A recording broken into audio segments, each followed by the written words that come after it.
আজকে যে বিষয়টি নিয়ে কথা বলবো সেটি হলো পুরুষদের একটি সমস্যা এবং অনেক পুরুষই এই বিষয়ে জানতে চান।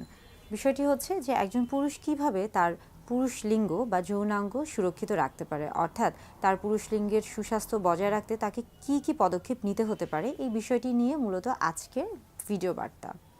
প্রথমে খেয়াল করতে হবে যে একজন পুরুষকে অবশ্যই শারীরিক সম্পর্কের ক্ষেত্রে, মূলত আমরা বলে থাকছি যে যে কোনো শারীরিক সম্পর্কের ক্ষেত্রে কিন্তু একজন পুরুষকে অবশ্যই দায়িত্বশীল হতে হবে।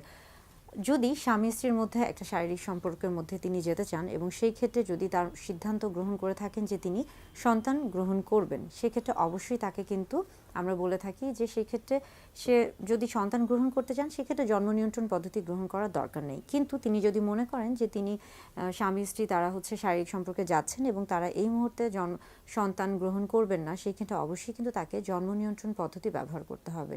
এবং পুরুষদের ক্ষেত্রে সবচেয়ে ভালো যে পদ্ধতি সেটি হচ্ছে অস্থায়ী যে পদ্ধতি, সেটি হচ্ছে কন্ডম। অর্থাৎ তাকে কন্ডম ব্যবহার করতে হবে। কেননা কন্ডম ব্যবহার করলে একদিকে যেমন জন্ম নিয়ন্ত্রণ পদ্ধতি নিরোধ করা যাচ্ছে এবং পাশাপাশি কিন্তু বিভিন্ন ধরনের যৌনবাহিত যে রোগগুলো রয়েছে সেগুলো থেকেও কিন্তু নিজেকে সুরক্ষিত রাখতে পারছে।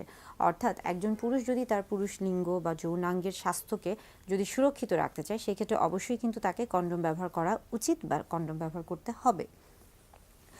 পাশাপাশি বলে থাকি যে পুরুষ লিঙ্গ বা যৌনাঙ্গকে অবশ্যই পরিষ্কার পরিচ্ছন্ন রাখতে হবে এবং সেই অঙ্গে পরিষ্কার পরিচ্ছন্নতা বজায় রাখা উচিত। তা না হলে দেখা যাবে যে বিভিন্ন ধরনের জীবাণুর সংক্রমণ হয়ে থাকবে, যেমন আমরা বলে থাকি যে ব্যাকটেরিয়া, ভাইরাস বা ছত্রাক জাতীয় বিভিন্ন ধরনের রোগ জীবাণুর সংক্রমণ হয়ে থাকবে এবং সেই ক্ষেত্রে কিন্তু অনেক সময় অনেক রকমের সমস্যা হতে পারে।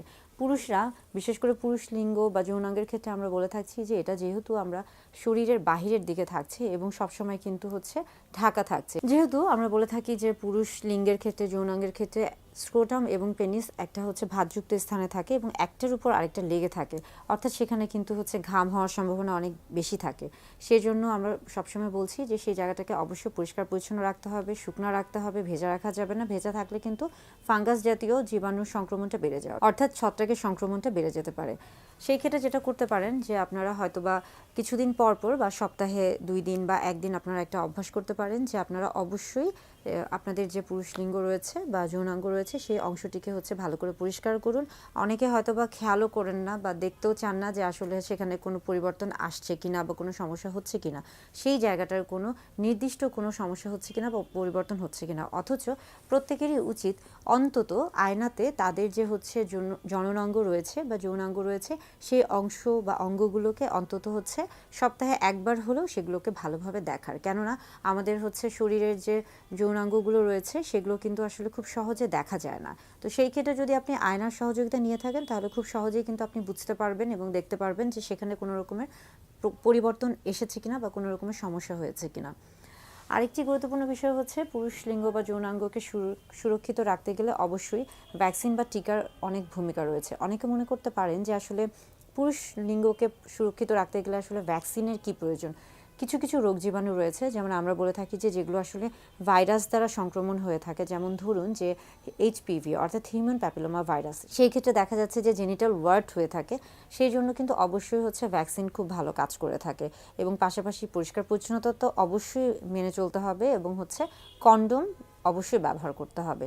এর পাশাপাশি আসছি যে অনেক সময় দেখা যায় যে পুরুষদের ক্ষেত্রে যারা মূলত বিভিন্ন ধরনের আমরা বলে থাকি যে ভারী কাজ করে থাকেন কিংবা এমন কাজ, যেমন ধরুন খেলোয়াড়দের ক্ষেত্রে কিংবা যারা ভারী কাজ বা খেলোয়াড় কিংবা যারা সাইকেল চালাচ্ছেন, এই ধরনের কাজ যারা করছেন তাদের ক্ষেত্রে অনেক সময় কিন্তু পুরুষদের যে পুরুষ লিঙ্গ রয়েছে সেখানে আঘাতপ্রাপ্ত হওয়ার একটা সম্ভাবনা থাকে।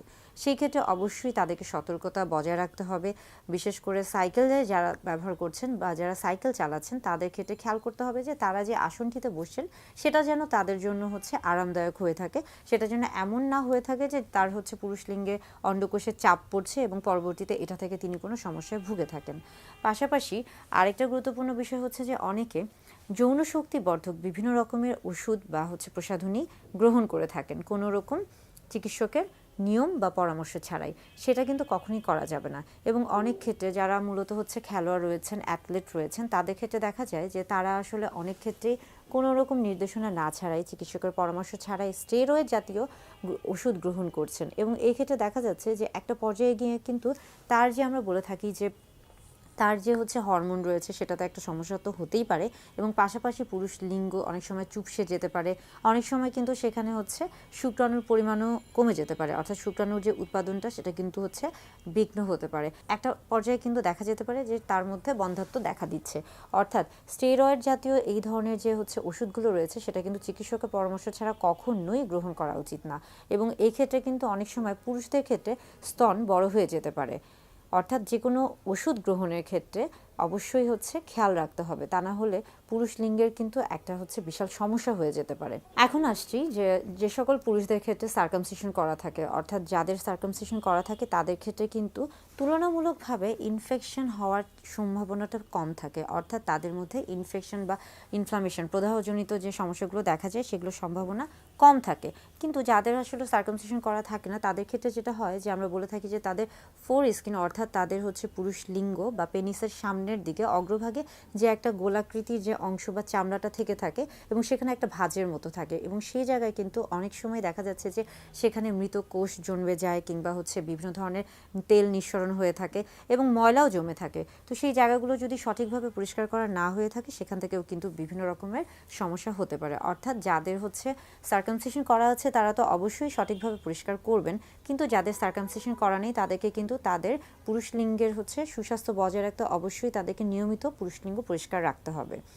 অনেকে অতিরিক্ত পরিষ্কার করার ক্ষেত্রে কিন্তু বিভিন্ন রকমের প্রসাধনী ব্যবহার করতে চান। সেক্ষেত্রে বলে রাখি যে আসলে হচ্ছে আপনি আপনার যৌনাঙ্গ পরিষ্কারের ক্ষেত্রে মৃদু সাবান বা শ্যাম্পু ব্যবহার করতে পারেন। সেই ক্ষেত্রে কিন্তু অতিরিক্ত এমন কোনো সুগন্ধি জাতীয় হচ্ছে প্রসাধনী ব্যবহার করার কোনো প্রয়োজন নেই, তা না হলে দেখা যায় যে অনেক সময় কিন্তু সেটা অতি সংবেদনশীল একটা অবস্থায় তৈরি করে থাকে এবং সেখান থেকে কিন্তু বিভিন্ন ধরনের অ্যালার্জিক একটা হচ্ছে রিয়াকশন বা প্রতিক্রিয়া তৈরি হয়ে থাকে।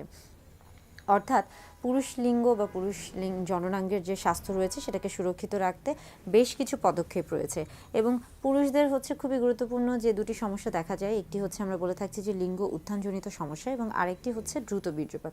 এই সমস্যাগুলোর সাথে আসলে রক্ত সঞ্চালনের যে ভূমিকা সেটা কিন্তু বিশেষ গুরুত্বপূর্ণ। অর্থাৎ আমরা বলে থাকছি যে প্রিম্যাচুর ইজাকুলেশন এবং ইরেকটাইল ডিসফাংশনের সাথে ব্লাড সার্কুলেশনে একটা খুব গুরুত্বপূর্ণ ভূমিকা রয়েছে। সেই ক্ষেত্রে অবশ্যই আপনি আপনার স্বাস্থ্যকে সুরক্ষিত রাখতে এবং আপনি আপনার পুরুষ লিঙ্গ বা জননাঙ্গ সেগুলোকে সুরক্ষিত রাখতে, বা আপনি যদি চান যে আপনার যৌন জীবনে যেন কোনো হচ্ছে বিরূপ প্রতিক্রিয়া না হয়, সেই ক্ষেত্রে অবশ্যই কিন্তু আপনাকে প্রতিনিয়ত বা প্রতিদিন চেষ্টা করতে হবে নিয়মিত অন্তত 30 মিনিট হাঁটা বা একটা হচ্ছে হালকা কোনো ব্যায়াম করা। এটা কিন্তু অবশ্যই আপনার হচ্ছে একদিকে যেমন আপনার স্বাস্থ্যকে ভালো রাখবে, অন্যদিকে কিন্তু আপনার যৌন স্বাস্থ্যকেও ভালো রাখবে। অর্থাৎ হাঁটা বা যে কোনো ধরনের ব্যায়াম অন্তত 30 মিনিট দৈনিক, এটা খুবই কার্যকর ভূমিকা পালন করে। আপনি চাইলেই আপনার স্বাস্থ্যকে সুরক্ষিত রাখতে পারেন, এবং সেই ক্ষেত্রে যদি সেটা হয়ে থাকে যে আপনার হচ্ছে যৌনাঙ্গ বা জননাঙ্গ সেগুলো সুরক্ষিত রাখা কিন্তু আপনারই দায়িত্ব, এবং এই কাজগুলো কিন্তু আপনি খুব সহজেই করতে পারেন। খুবই ছোট ছোট পদক্ষেপ নিলে আপনার এই কাজগুলো আপনার জীবনকে এবং আপনার যৌন জীবনকে খুব ভালো রাখবে, সুস্থ রাখবে। তাই আমার মনে হয় যে প্রত্যেকটি পুরুষেরই আসলে এই নিয়মগুলো মেনে চলা উচিত।